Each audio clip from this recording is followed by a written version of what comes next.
You're watching CHCH, Canada's superstation. I'm trying to put the things in perspective in terms of, is everybody going to get fed? Salut, mes amis! It is a strange environment for them. You know, literally a fish out of water. The people here are so stoic. They have a zest for life that you and I can't quite understand.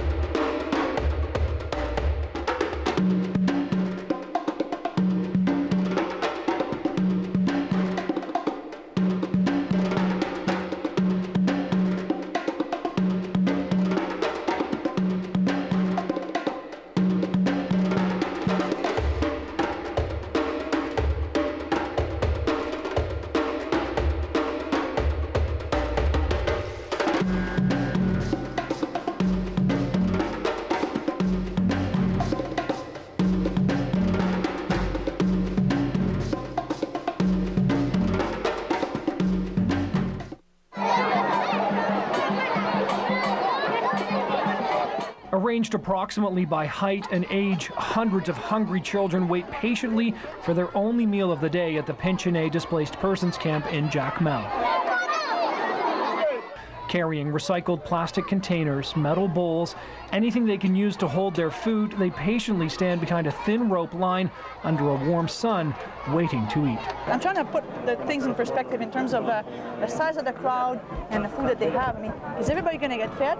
That's the goal. So behind a ring of armed Canadian soldiers and sailors, members of NGOs prepare the food throughout the day.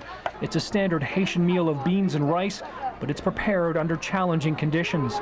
Large pots of broth warm over piles of fiery logs.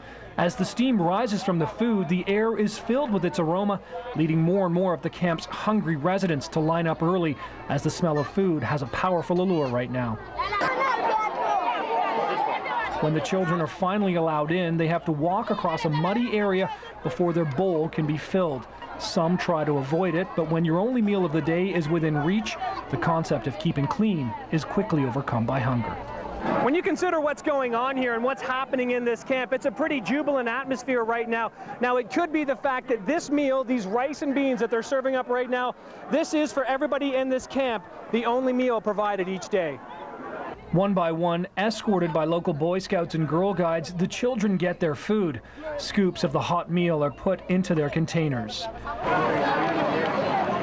Ever since the earthquake ruined their hometown, these young lives have been spent in what used to be the local soccer stadium. Pinchonnet is now home to an estimated 8,000 Haitians, and it runs as well as it does thanks in part to the Canadian Navy. But it isn't easy. Things are moving. Is it a sign of better or not? It's hard to tell, right? The need is here, and we're facilitating that. How long it's going to be like this, I can't tell you. Commander José Kurtz is in charge of HMCS Halifax. Her crew of more than 200 sailors has been busy in Jacmel, arriving only days after the quake, helping in part of the country which, while hard hit, is getting far less attention than Port-au-Prince. Her main task at this stage, giving Colonel Jean-Marc Lanthier a walking tour of Jacmel. Lanthier is the deputy commander for the Joint Task Force in Haiti, and this is his third visit. So we're working hand in hand with the NGOs. The NGOs have the lead, and we'll do everything we can. We'll land arms, lift, transport, security, supplies if they need to, and we'll try to get them under a better roof, at least until the rain season. Until then, there is plenty of work to be done. At a Cole Wolf, another displaced persons camp in Jacmel, Kurtz is pleased with the progress and by how much more the people now living here are doing for themselves. When we left for our logistics stop, I was afraid that there might have been a bit of loss of momentum in the progress that we had made here, and I was very pleasantly surprised to hear that while we left, they took ownership and they started doing things for themselves here. Out of necessity, the camps were put together quickly, and many of the basic needs for the residents couldn't be met right away, so sailors started building this wooden structure as a latrine. But the residents thought otherwise and have begun converting the latrines into showers. They want the latrines to be somewhere more private. That's not to suggest that people here are being picky or difficult. In fact, the Navy is pleased to see residents making the key decisions, as ultimately this will be their home for some time. For the sailors involved, this is about helping people who need it the most. One of the things people need most here right now is clean water. The town's river is beside a filthy dump where animals root through the trash looking for any scraps. Now this river here in Jacmel, near the southwest part of Jacmel, is an area that's being used for a variety of functions right now. Over here, you can see some people washing their clothes. Coming a little closer, you see a man in here. He's actually bathing.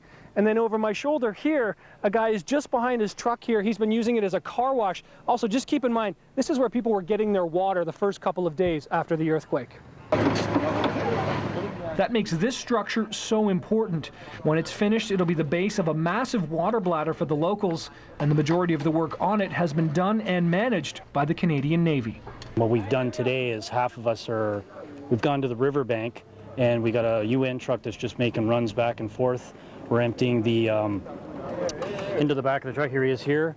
And then what we do is we shovel it in there, and then you can see that we pack it down. And when it's all nice and even like that, then the water bladder will be ready. The following day, the work is finished, and on top of the base sits a 10,000-liter water bladder. And that means the local residents are now flocking to the clean water, which flows quickly into their jugs and buckets. This kind of on-the-ground work, rare for sailors, is very rewarding. It's great. I mean, as a naval officer, it's not something that we normally do, but it's been a very incredible experience to actually get on the ground and help people start rebuilding their lives after something that was so horrible. But the more you walk around Jacmel, the more it becomes clear there is still a lot of work ahead. I was going to say, I don't remember this building toppled over like that. Even streets the Navy had cleared before leaving for a resupply mission are once again covered in rubble. Strong aftershocks brought more homes and buildings down, but while people are scared, they don't appear to be getting down too. And just like in Port-au-Prince, people here are digging through the remains of what used to be their homes, searching for anything they can salvage. Okay, ruins like the home behind me here are pretty indicative of the kind of devastation that happened here in Jacmel. But here we are right across the street. This house or business, hard to tell exactly what it is actually still in pretty good shape. But the people here, they're still scared. They're still concerned about going inside. So that's what you're seeing a lot of as well. Streets lined with tents. But slowly, and in the face of so much loss, life seems to be improving. But it's just getting busier. Life's starting to come back to normal. Getting busier, getting better then? Yeah, I'd say so. There's starting to get more aid and water to a lot of the different camps.